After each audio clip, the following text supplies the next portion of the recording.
Okay, I believe we should be live. Let me go through and send something out on Discord, send something out on Patreon to let people know, and also, of course, to get everybody over there on Patreon the link to join this draft first. If any of them want to get in, let me turn this chat to subscriber only. Let me make sure that we have the chat cooldown on. I have no idea what the hell it's called, but thank you, of course, for everybody coming out to the live stream. You know exactly what we're doing. We're doing these 2022 drafts every single night, and I know we talked about this yesterday, but please let me clarify. These are not dynasty drafts, okay? These are just going to be 2022 best ball drafts. So just for the 2022 season, no long-term outlook. Of course, we're going to be talking dynasty fantasy football every single day this offseason, but that's going to be on our dynasty channel. I know a lot of people watching this don't play dynasty fantasy football because y'all are freaking turds and y'all don't know how to have fun, but we're not going to annoy y'all with all that because I know that's not everyone's cup of tea, and instead I'll keep it to the diehards over there on the dynasty channel. But we got a lot of people out here. We got Ethan, Jace, Falony, Noah is out here. Happy to see you, my man. Anthony, Grant, B Chase, Samir, and Jay, Frankie. We got a lot of people. Okay. So I believe we should be going through. We got 3 spots left. Okay. So let me send out the link here as well. Samir says, make the buy-in $25. No, we're doing $5 drafts. I will explain why we're doing $5 drafts just one second. But I mean, when we are so far away from 2022, I don't think we should be putting a lot of money down. I think that would be very stupid. And of course, you know, we're doing this on Underdog Fantasy. I mean, that goes without being said. And Underdog Fantasy, the sponsor of the channel. I don't necessarily think they want me going through and telling you not to do the $25 2022 drafts right now, but it's for a great reason. I promise you. I promise you that. And of course, you know I'm being completely honest if I'm going out here and telling you all that. Just get in the $5 drafts. Just have some fun. Just get some practice in. And we already have a ton of people dropping likes in the live stream. So of course, thank you so much for everybody who's dropped a like. I believe we just filled the draft. Where are we selecting? Looks like we're going to be selecting near the end of round 1 here. Let me change this to make sure we are fitting this display. And crap, I just realized we forgot to give a very important announcement out. For the love of God, hopefully people did not skip this announcement because there's nothing more important than what I'm about to show you right now. And I repeat, nothing more important than this. This is the Fantasy Flock Network meetup. Okay, so if somehow you have not heard, we are having a Fantasy Flock Network meetup in Tampa, Florida, January 15th. That's in 10 days. You better be there. You better be there. I don't care if you have to come from Australia. If you are not at the Fantasy Flock Network meetup, you're missing out. Bring your friends, bring your family, come alone. Doesn't matter. Should be a lot of fun. Glad to be able to meet some people in the Florida crowd. We had a ton of fun at the Austin Flock meetup this past offseason. I'm going to try to get as many meetups as we can going. The first one was just so damn fun. I had a ton of fun hanging out with y'all. But Jonathan Taylor going at the 101, that's a surprise to nobody. I mean, you're going to see Jonathan Taylor go at the 101 in every single draft. And you got Christian McCaffrey going at the 102. We've been talking about CMC in a lot of these drafts. I know most people will see that Christian McCaffrey selection and hate it. Personally, I'm actually a fan of taking Christian McCaffrey there. Let me know. Please let me know in this chat right now. Please spam the chat. Would you be interested in me going through and not only doing these drafts, but at some point, either this week or next week, going and making a rough estimate on 2022 rankings at the receiver position and the running back position? Because I was walking the dog and I was thinking this literally just a few hours ago. I think Christian McCaffrey may be my running back 2 next year. I know a ton of people are going to hate me saying that. Trust me, I understand it. I get it. I know your frustrations with me saying that and with Christian McCaffrey over the past 2 seasons. I don't want to talk about it too much because we kind of went into it yesterday. But Christian McCaffrey, compared to Jonathan Taylor, Christian McCaffrey in 2019 averaged 30 points per game. Just to give you context, Jonathan Taylor, who we can all agree was dominant this season, averaged 7 points per game less than that. 7 points per game is massive. We went through and showed it in yesterday's live stream. That's the difference between Alvin Kamara and J.D. McKissic this season. So not only does Christian McCaffrey have upside to be the running back 1 overall, of course he does. There are a lot of running backs that have upside to be the running back 1 overall. You can see that from Taylor, CMC, Derrick Henry, Austin Eckler, Dalvin Cook, Najee Harris. You can see any of those running backs being the running back 1 overall. And you may make the argument, well, Mason, Christian McCaffrey is a lot riskier than all these other running backs because of the injury history. Well, also, I would make the argument that Christian McCaffrey's ceiling is not just running back 1 overall.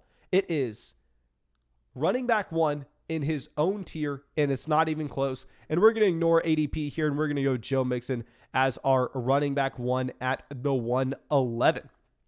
DJ Hunter says CMC averaged 29 points per game. I believe it was like 29.6. Let me go through and double check this. 29.6, 29.5. Who the hell cares? I mean, come on. What are we talking about here? That's still a 6.5 points per game difference than what you had. No, I'm sorry. Christian McCaffrey averaged 29.9 fantasy points per game. I am sorry for saying he averaged 30. He averaged 29.893. He averaged 30 points per game, okay? I'm not going to apologize for that too much. We got JN in the draft. We got Biting Kneecaps. Did you just join Patreon? I think we're getting you a podcast breaking down your dynasty team on Patreon tomorrow. Please let me know if I'm incorrect on that. I'm assuming that you're in the live chat right now. And then we have Javonte at the 112. If Javonte made it back to us in the second round, we are 100% taking Javonte Williams. Should have no Melvin Gordon in Denver next year. Saquon Barkley goes as well. So I know y'all are tired of hearing me talk about this. Trust me, I'm tired about talking about it. I'm going to shut it. I'm not even going to say it right now. You know what we're going to talk about with our strategy here. We are going to take Nick Chubb. I was laughing at people taking Nick Chubb. I mean, in the first round last year because he was in a committee with Kareem Hunt. But at the end of the day, we need running backs. We need running backs that are going to get touches. And really quick, I know 99% of the people in this live stream already know what this is. 99% of the people watching this video have already gone through and signed up for Underdog Fantasy. But just in case you don't know what we are doing here with this 2022 fantasy football draft, this is not a league where we have to go through and submit our starting lineup every single week. No, this is a league that your starting lineup automatically gets submitted for you at the end of the week with the highest potential lineup that you had. So if you had Marquez Valdes-Scantling on the bottom of your bench or Deshaun Jackson, and they randomly pop off for 30 points when you're not expecting it, then they automatically slide into your starting lineup for that week. So because of that, and also because there's no waiver wire, because we're going to be drafting 20 rounds here. So guys like Jalen Reagor are going to be getting drafted. Players like Laquan Treadwell are going to be drafted. There are no waiver wires. This means that we do not have to look at this draft for a second next year. And it's just going to go through and essentially play out the entire season based on this draft. And of course, you'll get money for first, money for second, money for third, like a regular fantasy football league. That's why we're only doing $5 drafts here. We're more so practicing for those high money drafts. We're more so practicing to be able to dominate the drafts that matter later on and also have a lot of fun. We were able to do 200 of these drafts last year with higher stakes, and we're going to practice now so we can actually get ready for the high stakes tournaments that are going to be hosted halfway through the offseason, closer to the NFL draft. So please, that is why I am telling y'all, do not go and get into the $25 2022 drafts right now. Because if you're hopping into those 2022 drafts, you're not entering into those large field tournaments that have a ton of money up tops. I mean, we just had someone tweeted us yesterday that they won $10,000 in one of those tournaments. I was this freaking close. This close. If Travis Kelce played, I believe it was week 16, we would have won $100,000. Like, painful. But nonetheless, there'll be a ton of fun tournaments that you can do on Underdog Fantasy this offseason, or you can go get in a draft like this if you want, whether it's on the live stream with us, whether it's random people that you're going to meet, or you can go make some player prop bets on Underdog Fantasy. They got everything over there. A player prop bet that we made last week when we learned that Trey Lance was going to be the starting quarterback. We went through, we made a pretty aggressive bet just to have some fun with Trey Lance. And of course, when you go sign up for Underdog Fantasy and you use promo code FLOCK and you make your first deposit, they'll match that deposit up to $100, dollar for dollar. So please take advantage of that. Helps out the channel so much. And Jackson says, is Underdog allowed in Canada? Yes, but because Underdog Fantasy is regulated, they have to prove that you're a real person when you sign up. And also, I'm assuming because they have the massive deposit bonus, they can't have one person going through and creating 10 different accounts. So I believe based on where you are in Canada, maybe it's a little bit of a different process to go through and confirm that you're a real person. In Florida, whenever I signed up for Underdog Fantasy a year ago, it took me 10 seconds. They just, I believe, I don't even remember what I did. Maybe I took a picture of my license. I don't know what I did. I've heard some people in Canada saying that they actually had to reach out to customer support. And I know customer support on Underdog Fantasy gets back to you in literally 10 seconds so they can go through and they can confirm. But yes, Underdog Fantasy is allowed in Canada. The drafts are allowed, I'm pretty sure, in about 45 states. 45. I know there are states like Nevada, Washington State, and such that DFS is not allowed. And Player Pick'em is available in, I believe, about 40 states. Please, please, please. If I'm wrong, a number or two there, don't kill me like someone in the chat did earlier when I said CMC averaged 30 points per game and he only averaged 29.83. Julius coming out says, thanks for all the help this year, bro. First time back-to-back champ in my league's history. Any early sleepers you're looking at next year? ETN love. My friend, I don't know if you're following the Dynasty channel. We actually had a video come out either this... Did we upload the ETN video this morning or yesterday? We uploaded an in-depth podcast breaking down Travis Etienne and why I thought that he was a fantastic value from a dynasty fantasy football perspective. But yeah, I mean, I like me some Travis Etienne. I mean, if Etienne's making it here, we are probably going to be walking away with him. But it looks like he's probably not going to. Jayan decides to take Mark Andrews. And really quick, also, I have to apologize. If I'm sniffling or anything, I'm so sorry. I am just deathly ill at the moment. So Double D goes with George Kittle here at the 310. If Kittle would have fallen to us, we would have taken him. And this is a much more palatable price point for Leonard Fournette.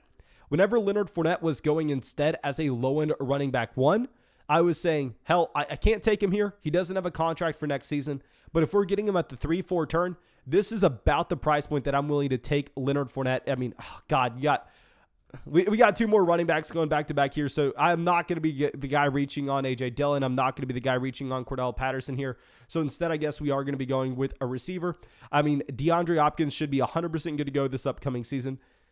We could reach on elite-level tight end. I mean, I can guarantee you Darren Waller and Kyle Pitts are going to be going earlier than this when we get closer to the year. But the thing is, honestly, a lot of tight end values later on are some of the best values in the draft. Like once we get to rounds 9, 10, and 11, usually in that range, I'm wanting to select tight ends. So for that reason, I'm instead going to pivot over to a wide receiver in DeAndre Hopkins here at the 402, and then allow us to be able to capitalize on the tight end value later on when I'm not feeling as comfortable with the receiver position.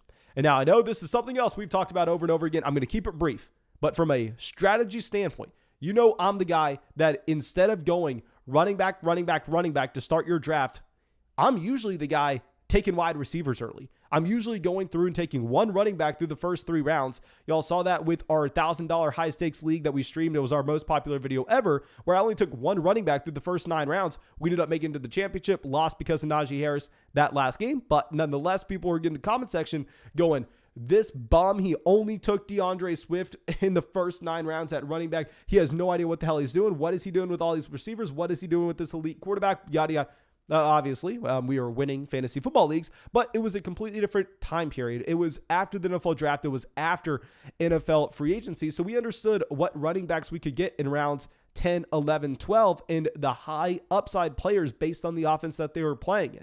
So it's a completely different time period where right now, guys like Leonard Fournette, players like James Conner, you don't know where they're going to be with NFL free agency coming up. You don't know if you're going to get some of these running backs replaced in the NFL draft as well with the talent coming in, maybe someone like Breece Hall. So to get those guaranteed running backs early, I'm actually going to be placing a premium on that when we're drafting in January, but this will be something changing once we go through draft season. Like I can guarantee you, once we get to August, if I'm sitting here at the 1-2 turn and we have Tyreek Hill and Devontae Adams available to us, I'm taking Tyreek Hill and Devontae Adams at the 111 and the 202, and I'm passing on the running backs here. And then I would honestly probably go through and I'd probably take Keenan Allen and DeAndre Hopkins at the 3-4 turn. I probably would have taken 4 wide receivers to start this draft. It's just not the time to do so. I'm telling you right now, if you stick around, you watch the next 5 rounds of this draft, it's happened every single draft we do. Yes, we reached on Nick Chubb here to take him over Tyreek Hill. Y'all know I'm not a fan of Nick Chubb, but we reached on Nick Chubb here at the 202,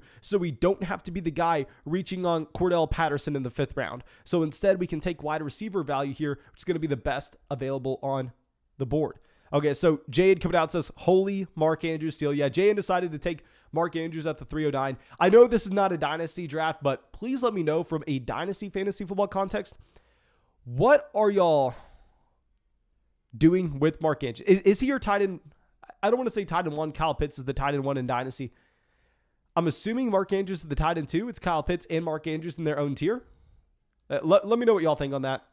And then we have Adam coming out in the chat says, they just asked for a copy of my license and I was good to go from... I can't say that. Okay, so yeah, Adam confirming that you are good to go with Underdog in Canada as well. You may just have to reach out to customer support if they don't recognize the address you're at or whatever it is. I don't know. I heard somebody telling us from Canada that they had to reach out to customer support to get everything set up. But usually, if you're just in Florida or something like I am, where Florida, we don't have legal sports betting, but you can play DFS. It literally just needed a picture of my license. I think it was over a year ago. It took me about 5 minutes to set up to my account, and it took me like 10 more minutes for them to approve me and confirm that I was a real person. Okay, so Jayan coming out says Mark Andrews is the tight end 1 in Dynasty. I'm not going to argue. Y'all know that I was leading the Kyle Pitts is overrated train in Dynasty this past offseason. Okay, so Samir says, I don't think Kelce can be drafted as a first or second round pick anymore. What's weird with Travis Kelce is if you look at the production between him and Rob Gronkowski this season, it wasn't that different. Like, let me pull this up really quick. Like, I think I'll agree that either Travis Kelce is being severely overdrafted or Rob Gronkowski is being severely underdrafted. Because if we go through and if we just look at what we've had this season, the difference between these tight ends are about 3 points per game. And if you're looking at the age here, Kelce's 32 years old. Gronk's 32 years old. Gronk's about 6 months older than him, but it's not that big of a gap. Like, I'll say Kelce's either being severely overdrafted based on his age or Gronk is being very much underdrafted. And now this is a wide receiver run happening here. And honestly, I love what we had from Samir. I love what we had from Adele. I will talk about this in 1 second, but let's see how this works out for them. This is a beautiful thing. Getting into a $5 draft, we can try out some different strategies here. Maybe Samir and Adele are doing this in this draft right here, but I'll discuss that in 1 second. Let's pull back up. Interesting to see that JN decides to go Terry McLaurin rather than instead just going through and grabbing Lamar Jackson to get the stack with Mark Andrews. We're actually probably going to reach on a tight end according to ADP. You know what? Maybe we just cannibalize the running back position. This is what I'm going to do to try to combat the teams that we're selecting at the beginning of the first. We're going to take some running backs at the top of the draft here. We're going to take Kareem Hunt. Yes, we're taking Kareem Hunt on the same team as Nick Chubb. That's not something I look to go out of my way to do. It's more so about Kareem Hunt having a guaranteed role in this offense this next season. I think that he's a decent value here. Holy smokes, Rashad Penny at the 5'10". Y'all know nobody's liked Rashad Penny more than I have since 2018. I mean, I've been buying Rashad Penny on the low, and I've been way overpaying for him, especially in Dynasty Fantasy Football every offseason. I would never be able to take Rashad Penny at this price point. Now you got OBDS Destroyer coming out, takes the stack of Lamar Jackson, Hollywood Brown. Love doing that at the turn. I'm going to try something out here. We're going to go through and we're going to take some running backs and we're going to really push the envelope and see what these teams at the beginning of the first round end up doing.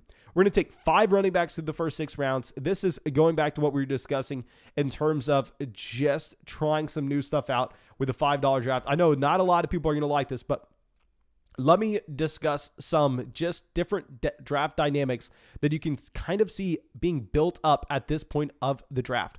Okay, so if you're looking at the teams at the end of the first year, you have OBS Destroyers coming out, taking 4 running backs in a row, 4 running backs through the first 6 rounds. We've taken 5 running backs through the first 6 rounds, whereas on this side of the draft board, they've essentially entirely decided to pass on the running back position. I will tell you right now, once we get to August, once we get to the beginning of the season, and we'll know the running back targets that we have, and we have the rookies loaded into the class as well, and we can be going running backs in rounds 7, 8, and 9. This is my ideal start to go through to take your running back 1, your anchor RB, your hero RB, in either Jonathan Taylor or Christian McCaffrey in the first round, then to follow that up with stud level wide receivers and an elite level quarterback. Don't necessarily think I would have taken Kyler or Justin Herbert here, but I mean, if you would have had Samir going CeeDee Lamb, Stephon Diggs, Kyle Pitts, Chris Godwin, I think that is a beautiful start to this draft. Now, one thing that I want to discuss here is how they decided to just ignore the running back position at the 4-5 turn. And I actually think this is something that I like. And going back to what we were discussing and why we were taking running back early It's because we want to be able to be the team that's not taking Cordell Patterson in the 5th round. Instead, we want to be the team that's gobbling up this wide receiver value, that's getting Chris Godwin, that's getting Calvin Ridley. So if you're going to pass on running backs in rounds 2, 3, and 4, which I personally don't know if I would do, but if you want to say, you know what, CeeDee Lamb, Stephon Diggs, they're by far and away the best values on the board, I'm fine with that. But you then can't be panicking and reaching on a running back later on. Now, I'm interested to see how they have to go off the board. Now, if we would have had this tier receiver falling it back to us, like if we would have had Amari Cooper, if we would have had Calvin Ridley, if we would have had DJ Moore making it back to us at the 5-6 turn, I don't think we would have taken the running backs here, but I'm viewing both Kareem Hunt and Miles Sanders a tier ahead of some of these other players. And the wide receiver tier drop off honestly probably happened right about the DJ Moore selection.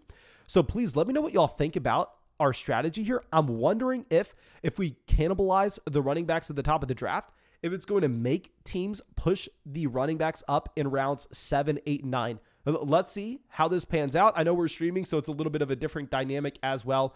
But also, with the best ball format, understand that we can load up on receivers like Marquez Valdes-Scantling. We can load up on receivers like Deshaun Jackson. Of course, not saying we're going after those players right now based on a multitude of different variables changing from last offseason to this one, but just understanding that you're going to randomly get those receiver spike weeks hitting your starting lineup. It's a lot more viable to draft 10 wide receivers and expect that Cole Beasley, whenever he has a spike week, he's going to slide into our starting lineup, and we can just more so attack the position with quantity over quality. So let's see how this plays out. I don't know exactly, but let's see. Okay, so SC Jumpman coming out says, bro, I won a 14-team league because of your advice. I wanted to stop in and say thank you. No, thank you, my friend, of course, for supporting the channel, and congrats on the W this weekend. Okay, so JN was mad at us, I guess, for going through and taking the running backs at the turn there at the 5-11 in the 602. Interested to see how this plays out, because obviously at this point, like, we have to be transparent. I'm praying that running backs go off the board. If running backs fall, then we are just looking like we're going to be in a brutal situation here. This is actually probably not a good sign for us. I don't know if we've seen Ramondre Stevenson fall this far in the past 3-4 drafts we've done. I mean, this is a pretty large fall from Ramondre Stevenson. Obviously, you're expecting that fall with James Robinson, just given the injury. I wouldn't expect him to go at this turn either. I believe he fell to like the 10th round of the draft we did last night. Jay decides to go Robert Woods. I really like the Robert Woods selection.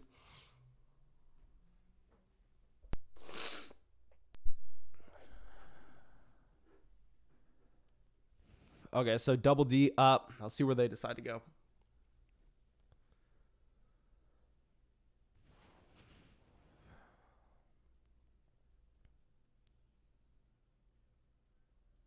I think they were on auto. Did they? I believe they autoed earlier. They take Amara St. Brown. Okay, so I don't think they're on auto draft. They probably queued up Amara St. Brown because he was actually the 3rd wide receiver down on the board. Okay, so real quick, if we're looking at this team already took Lamar Jackson. So, I mean, they're not going to be able to take both Dak and Aaron Rodgers if we wanted a quarterback on the way back. Instead, I think when we take running back early, we're probably going to end up having to take 3 quarterbacks in this build and just kind of cycle through. So instead, we're probably going to be leaning on the receiver here, and we're probably just going to end up having to go with Chase Claypool. Now with Claypool, you do have Juju Smith-Schuster as a free agent this upcoming offseason. Claypool will be going into year 3, so you're hoping that he is able to take a small jump up, but we're kind of playing catch up on the receiver position here. I am so out of my water here. Let's see how this goes.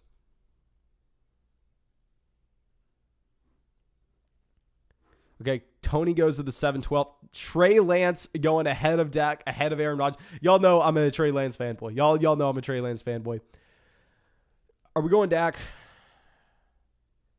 Jerry Jeudy would be the other player I take.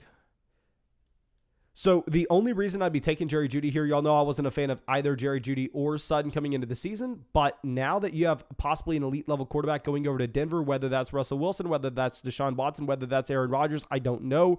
I think Jerry Jeudy is a very appealing pick when you're getting him at the beginning of the 8th round here, which is actually later than where he was going last year.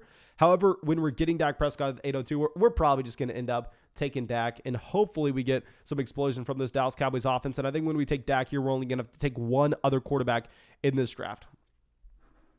Okay, Dylan says, sorry, not on auto, is just away and just got back. Okay, so I'm assuming Dylan's double D because he goes Allen Robinson right away at the 803. Let me know what y'all are thinking of Allen Robinson this year. Obviously, this is a receiver that, I mean, had probably the worst season of any player in fantasy this year. If you're considering the fact that while, yes, he dealt with small injury, no, he was mainly healthy the entire year and he got outproduced by Darnell Mooney. I really liked Allen Robinson in the third round. Y'all know we were calling Terry McLaurin one of the worst picks in fantasy when he was going in the third round. And that ended up being pretty accurate based on what we said with Terry McLaurin. However, I mean, the guy we were taking instead was, I don't want to admit it, was Allen Robinson. I mean, we were going through screaming how Allen Robinson was a good value in the third, which, of course, is just laughable in RP. Laughable at this point. Okay, so Rashad Bateman goes to the 806. Okay, so the receiver that we were thinking about taking, Jerry Jeudy, is not even off the board with the next three wide receivers gone. And it is kind of crazy to see that Darnell Mooney is going at the 804, whereas, I mean, he outproduced Allen Robinson in year 2 here, and you have Allen Robinson going before him. Okay, scroll down a little bit. Aaron Rodgers at the 808. I don't necessarily think we need to root for any quarterbacks to go off the board. If anything, we probably need some running backs.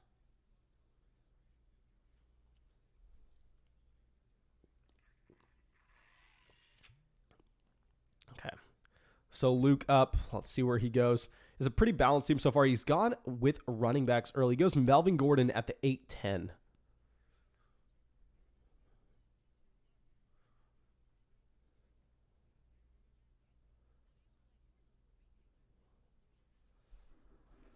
Okay, so let's go through. Let me scroll. Actually, we'll hide this real quick so everybody can kind of catch up if you're just now getting into the draft.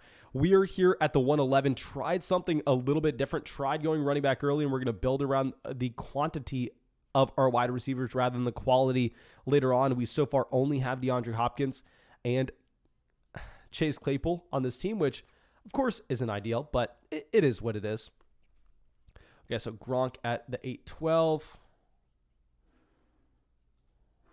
Pull this back up.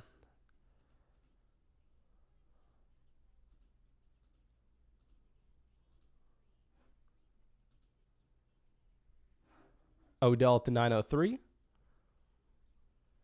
Okay, so at this point, probably not a good thing for us to see these tight ends going off the board. And this is what I was speaking on earlier. I mean, if you're looking at the production that we got from a per game basis between Rob Gronkowski and Travis Kelce, it wasn't that different this season. And I mean, the age between the two tight ends, I know it feels like Gronk's a lot older. He's obviously retired, but I mean, the age really isn't that big of a deal if you're looking at it. So I think if anything, you're probably a lot more excited about taking Gronk at the 8-9 turn compared to you deciding to take Travis Kelce in the second, if you want to look at it in that light. But please, I'd love to know your thoughts on that. Let me pull up the chat really quick. Kevin says, what kind of microphone do you have? I just literally, it's called like a Shure MCB. It's the one that everybody uses. Everybody has the same microphone. Okay. Got Darrell Henderson, Alexander Madison, Michael Gallup, Devin Singletary.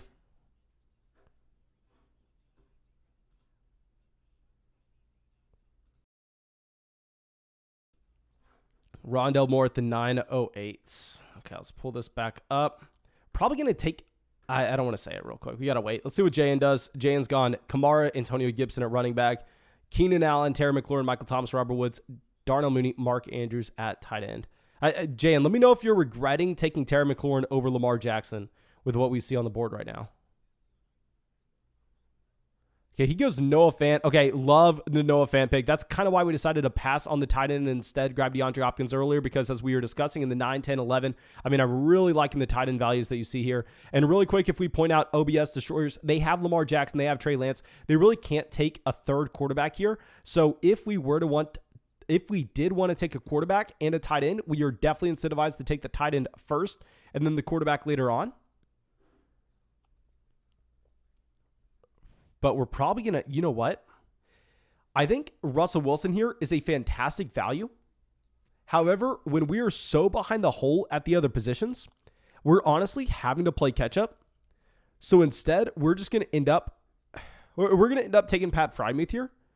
And then I guess we could decide to go with Wilson or Watson with our next pick. Well, but we're probably realistically going to end up having to go with the tight end. We're probably going to have to take a receiver. We're only 2 wide receivers in this draft. And yes, we're going to end up rostering about 10 of them here, but It's probably not going to get enough. Thank God we took the tight end. You got double tight ends going off the board. So it essentially comes down to, do we want Wilson or do we want to go with the receiver? We're probably going to want to end up going with Christian Kirk. Now, with Christian Kirk, yes, you will have Rondale Moore going into year 2. You would naturally assume that Rondale Moore expands his own role and expands his target share in this offense. But at the same time, you will also have AJ Green potentially, leaving Arizona. I know both AJ Green and Christian Kirk technically are free agents this upcoming offseason, but I'd imagine that they look to re-sign Christian Kirk rather than AJ Green, based on the age that you have with Christian Kirk and based on the fact that he was pretty damn good this year. You got Watson, Wilson going off the board right after. I think that's, a fantastic pick by Jan. Jan has to be so damn excited to be able to get Russell Wilson at the 10:04 and Noah Fant at the 9:09. I was thinking, based on the fact that he had not selected a quarterback just yet, that he probably should have taken one at the 9:09, but to instead just grab your tight end and still get the QB on the way back. There's nothing better than that. Okay, so Chris says, thoughts on the Antonio Brown statement. You think he will get signed by a team? Let me pull up Roto-World real quick and see what the exact statement is. I don't necessarily think we should be looking at Antonio Brown at all. If the Buccaneers don't want it, who the hell wants him? The Buccaneers are Super Bowl contenders that desperately need a receiver after, Mike Evans is banged up and you obviously have Godwin out for the year. Okay, so let's read the statement. In a statement issued Wednesday evening, Antonio Brown insinuates Coach Bruce Arians ordered him to play on his injured ankle in Week 17 against the Jets and then told Brown he was done with the team after he refused to go back in the game. Brown had been dealing with an ankle injury for weeks leading up to Sunday's drama. Because of my commitment to the game, I relented to pressure directly my coach to play injured. Despite the plan, I suited up. The staff injected me with what I now know is a powerful and sometimes dangerous painkiller that the NFLPA has warned against using, and I gave it my all for the team. Brown said he played until it was clear that I could not use my ankle to safely perform my playing responsibilities, and the pain was extreme. Okay, so we had some reports saying that this was actually what happened against the Jets. It kind of sucks on multiple fronts. I will say, I know a lot of people want to give Antonio Brown crap, and I know this is not going to be a popular take, but I always say this going through and backing up NFL athletes. You'll have to, I hate saying this, but you have to think about it from the standpoint of Antonio Brown. Antonio Brown's probably been the best athlete around him his entire life. He has grown up, and I know he went very late in the NFL draft, yada, yada, yada. I know he went to small school. It doesn't really matter. Antonio Brown, from the time he was 5 years old, I guarantee you, was the best athlete his town had ever seen. And when you're the best athlete your town has ever seen, just think about the people that were at your high school. The starting quarterback that never did anything, never went anywhere, and was barely above average. That person got treated like a god. Now imagine if you are an NFL Hall of Famer and how you get treated from the time you're 5 years old. I think I would be a little bit of a diva as well. I would be a massive diva, I'll tell you that. Now, Michael coming out says, what's up, Mace? Back to the drawing board for me after missing the playoffs. Can you give me your top 5 PPR running backs and receivers in 2022? Thanks for the help this year. No, thank you, my man, for supporting the channel. And I will say, we're going to get a video out. Let me think about it. As I discussed, we were actually thinking about this earlier today, thinking about where I'd have Christian McCaffrey in that top 5. I definitely will get you a video out sometime soon. I promise you that. Okay, so now let's go through. You got Sony Michel going at the 11:09. Of course, it's great to see these running backs like Myles Gaskin, Sony Michel go off. Y'all know I've never been a massive fan of Courtland Sutton. Courtland Sutton, we thought was one of the most overdrafted players in fantasy this year. He was a massive sell-high candidate for us halfway through the season with Jerry Jeudy coming back in. With all that being said, there's an outside chance that you actually get an elite-level quarterback going over to Denver this year. They did give Courtland Sutton a pretty big contract. So let's go through. Let's take Courtland Sutton at the end of the 11th, at the beginning of the 12th, as our wide receiver 4, starting to build this wide receiver room with quantity over quality, as we've stressed time and time again. You got Devontae Parker going at the 11-12. We are going to end up having to take a receiver here. I'm not considering any other position but receiver, which won't be a surprise to anybody. Okay, so Jarvis Landry will either have to sign a new contract for Cleveland this upcoming season, or he will be playing for a different team. There's one player that I really want. Corey Davis freaking goes. Fantastic pick. Bravo. Honestly, I probably would have gone Corey Davis and Devontae Parker here, despite them being significantly further down on the ADP list compared to Gabriel Davis. However, now we are going to indeed have to end up going with Gabriel Davis. I mean, if you're looking at Davis, Emmanuel Sanders will not be with this team. Davis flashed definitely as a rookie, and he was essentially completely phased out of this Buffalo Bills offense at the beginning of the season here, but you have seen flashes at the end of the season as well. We're not necessarily thinking it's going to be an every week player for us, but as we discussed in a best ball format, if you're going to be a player that can just play every single snap in one of the most productive offenses in the NFL, you can see those random spike weeks as we have had in the past with Gabriel Davis. So we're going to have him at the 1202.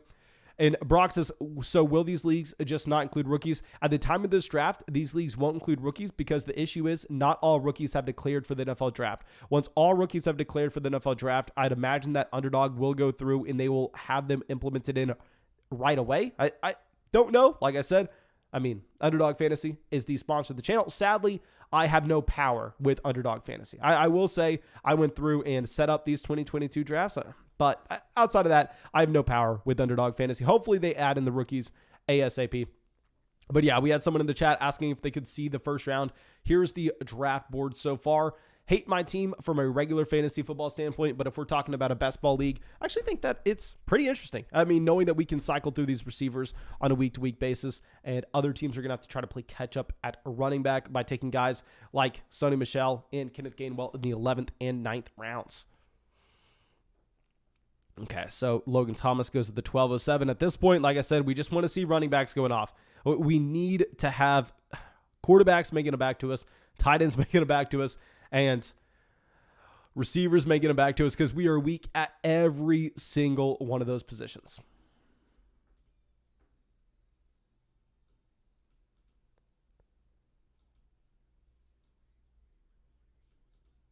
Okay, so Jonathan coming out with a long thank you message, essentially saying thank you. He got first in his league. Jonathan, congrats on getting first in your league, my man, and thank you for being a part of the flock. Okay, so we got Darrell Williams going at the 1209, KJ Osborne at the 1210. Okay, seeing guys like KJ Osborne go make me feel better about my Gabriel Davis selection. I mean, at this point, it just gets so damn ugly. Okay, so let's scroll down a little bit. And one other thing that I need to mention, we talk about this every single live stream, and every single live stream, I don't have a graphic designer at the moment, so I'm sorry. It's just going to be the way until we get it fixed. Y'all see this ticker down there at the bottom? It's no longer any deposit you make, you get $25 added in to your Underdog Fantasy account with promo code FLOCK. Instead, it is when you make your first deposit with promo code FLOCK, they'll match the deposit dollar for dollar up to $100. So if you go deposit $100, they'll add an extra $100 to your account. If you go deposit $10, they'll add an extra $10 to your account. It used to be no matter what you deposited, they added $25. I don't know if that's going to be a promo they do again in the future, but as of now, it's going to be matching dollar for dollar when you use promo code FLOCK, but I'd imagine everybody here is already signed up. And JN said, let's go drool over his team really quickly. And I'm imagining that JN has walked away with a beautiful team here. So he goes Kamara, Antonio Gibson at the 109, 204. Love it. Mark Andrews at 309. Love that selection as well. I agree. Keenan out the 404 is where I would have gone. McLaurin at the 509. I still think, my friend, you should have gone Lamar. I think you go Lamar Jackson. You stack him with Mark Andrews at a very reasonable price point. I would have loved that. The Michael Thomas to the 604. Robert Woods, Darnell Mooney. I'm fine with all three of those picks as well. Even though we need running back here, I mean, I agree. Once you pass on running backs early, the worst thing you can do is double down on the mistake in taking running backs in this dead zone here. Like, I don't want to be taking Melvin Gordon over Robert Woods. That would just be brutal. Okay, Noah Fant at the 909. Like I already said, I think you crushed this 9-10 turn. I would have gone quarterback in the 9th because I would have assumed you weren't getting a quarterback and making it back to you in the 10th. But once you see Russell Wilson actually fall down there, then yeah, I mean, you obviously did that exactly how I would. Sony Michel, Russell Gage. It would have been nice if you had Naheem Hines making it back to us to the 1204, but it's just not happening there, I guess. Okay. So Gerbito coming out says, how do you feel about Trey Sermon right now? I've talked about this previously. I mean, one mistake that I definitely used to make, especially from a dynasty fantasy football perspective, like way back in 2015, 2016. I mean, even in 2018, the perfect example I always give is back in 2018, you had Royce Freeman, who was a great prospect going into the NFL draft. Royce Freeman was a better prospect than Trey Sermon was. If you're looking at the production that he had at Oregon, the size that he had, and also the fact that he could catch the ball. I mean, you loved Royce Freeman coming out of Oregon. At least I did. And what I definitely love, I will say, it is blasphemous to see Jamal Williams falling this far. I can't take him. But knowing that Jamal Williams is signed for next year, knowing that Jamal Williams has a role in this offense, let me go through and show you all the players I would. Will Fuller's going to be on a different team. Will Fuller's going to have to sign a new contract. But with that being said, we're looking for players that can have random 1 week spikes into our starting lineup. You have MVS Marvin Jones going as well. Do we just end up going Visca? We probably end up having to go Laviska Shenault. But let me show you all the players I would have taken Jamal Williams over. Unless Jamal Williams had some significant injury. Oh my God, I'm an effing idiot. I am so freaking dumb. We still needed a tight end, and Irv Smith Jr. is a million times a better pick than Laviska Shenault. Oh my, we botched this draft. We got tunnel vision, just went receiver. Nothing could have been worse than that. Irv Smith Jr., Jamal Williams, both significantly better values. Let me show y'all how good of a value I think Jamal Williams is. Like Jamal Williams at this point, knowing that he has a contract this upcoming season and knowing that he is going to be getting 10 touches every single week in a best ball format, that is extremely valuable. I would take Jamal Williams ahead of Raheem Mostert. I would take him over Kenyon Drake coming off a significant injury. Kenyon Drake is in a very similar scenario in Las Vegas. The difference is, obviously, the significant injury. J.D. McKissick, I'd take Jamal Williams. Darrell Williams, I'd take Jamal Williams. Kenneth Gainwell, give me Jamal Williams. Naheem Hines, give me Jamal Williams. Sony Michel, give me Jamal Williams. Myles Gaskin, give me Jamal Williams. Jamal Williams should be up in this range. I'm not saying you should be taking him over receivers like Kenny Golladay, Courtland Sutton, Devontae Parker, but to see Jamal Williams going at the 1404, if I knew we were having access to a running back like this with this pick, I would have gone back and I would have passed on to Miles Sanders here, and we would have taken Michael Thomas instead. Okay, so let's pull this up. Mean Bean coming out says, finally fixing my life and doing Dynasty this upcoming season. Happy to hear that, my friend. It does suck to know. I don't know how old you are. I'm assuming you're about if looking at the channel's demographics, most people here are like 28, 29, 30. So just say you're 30 years old. It sucks knowing that you're 30 and you have wasted 29 years of your life not playing Dynasty Fantasy Football. I will say that. You're probably going to have some pretty serious tears to fight back. But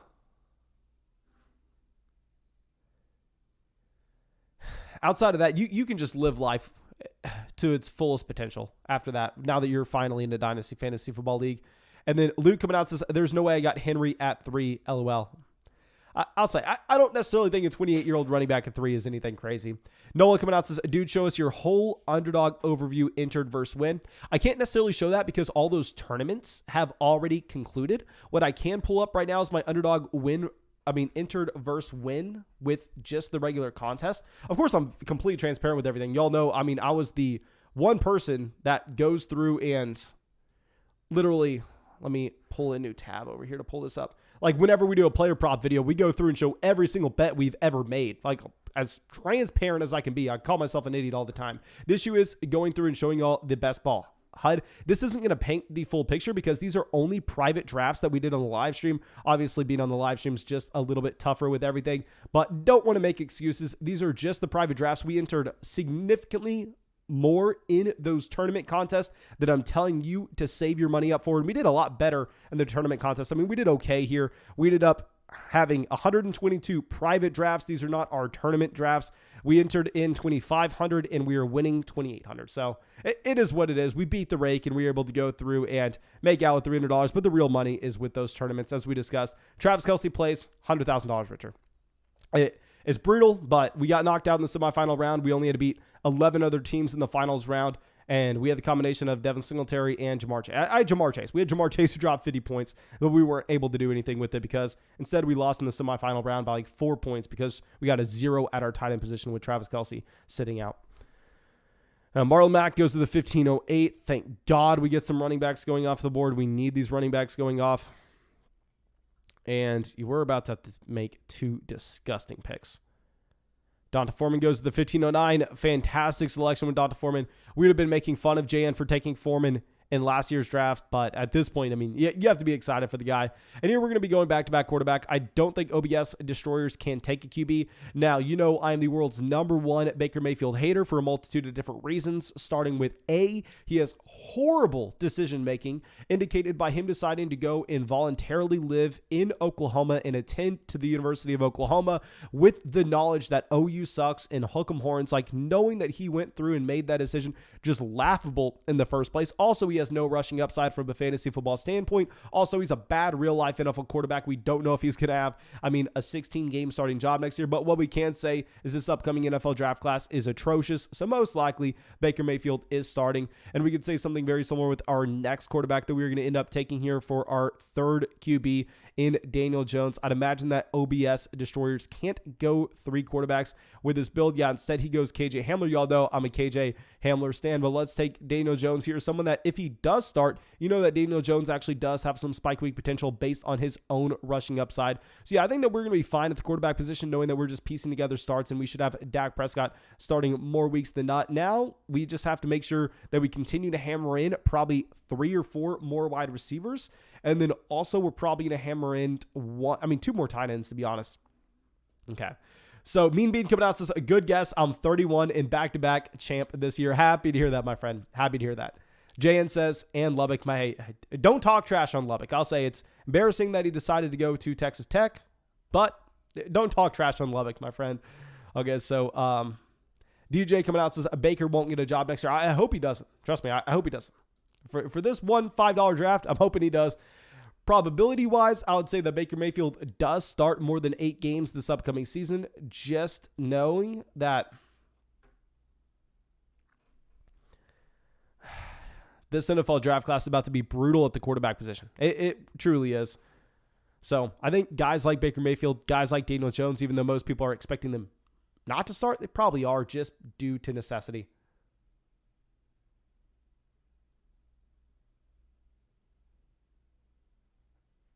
Okay, so let's go through and pull this up.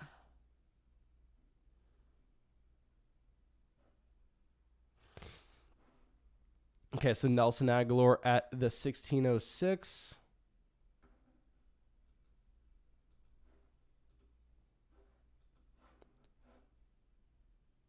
Oh, Sean says, Mason, rate the draft, OBS destroys. Okay, so Sean's the one coming out here and being a pain in the ass. Okay, so let's go through, check out Sean's draft at the 112. So he went with a very top-heavy approach at running back as well, taking advantage of the best ball format in the spike week wide receiver production later on in the draft. He goes Javonte, Barkley, Clyde Edwards-Helaire, Michael Carter in the first 4 rounds. What's interesting, and I'm not saying there's a right or wrong answer. Obviously, I love getting the Lamar Jackson in the Hollywood Brown stack, and knowing that you were able to get Lamar in the 5th year, it does make sense for you to be able to. You're probably going to answer this with Hollywood Brown, but if we remove Lamar Jackson off this roster and we just look at it in a vacuum, would you prefer having the combination of DeAndre Hopkins and, say, Miles Sanders or Michael Carter, Hollywood Brown? I don't necessarily know, because the reason I want to ask this is we have been faced with the difficult decision on, are we drafting Michael Carter in the 4th round? That's why I'm asking this, and it's a genuine question. I would love to know your opinion in the chat. Obviously, remove Lamar Jackson out of this scenario. And I'm not saying, oh, look at me, I'm so smart. That's not what I'm saying at all. It's just, what would you prefer the combination of? Hopkins, Sanders, or Carter, Brown?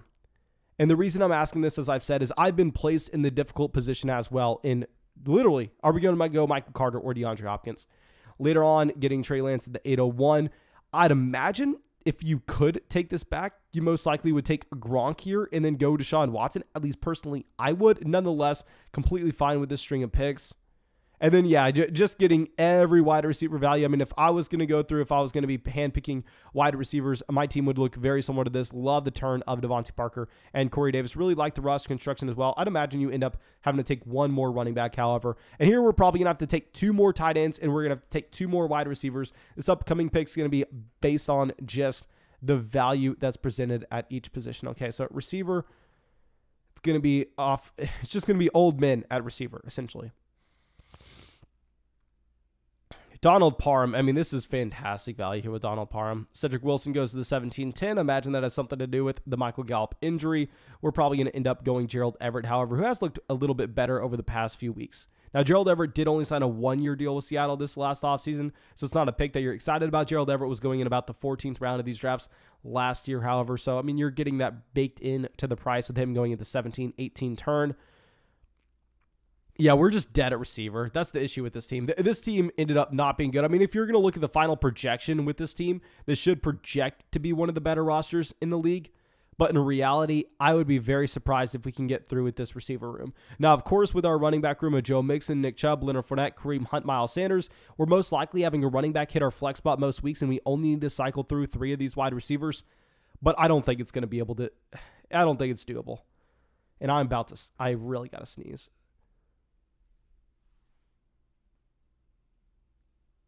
Oh my God. I don't think I'm crying. I just really have to sneeze.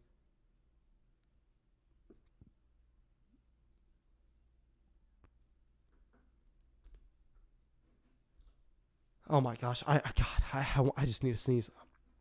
Okay. So now everybody asking how many players are going to be in these drafts. You got 20 rounds in this draft. And I think with this roster construction, we are going to end up having to take 2 more receivers.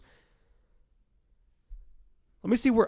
Oh my God, I don't even know if I can talk. Like I said, I'm very sick and I'm about to die right now. But I honestly think that we may cut the live stream here. We're in round 18. We got JN taking Devin Duvernay. I think that's about time to call it. Of course, thank you all so much for coming out to the live draft. I really appreciate all of y'all out here, of course, every single night.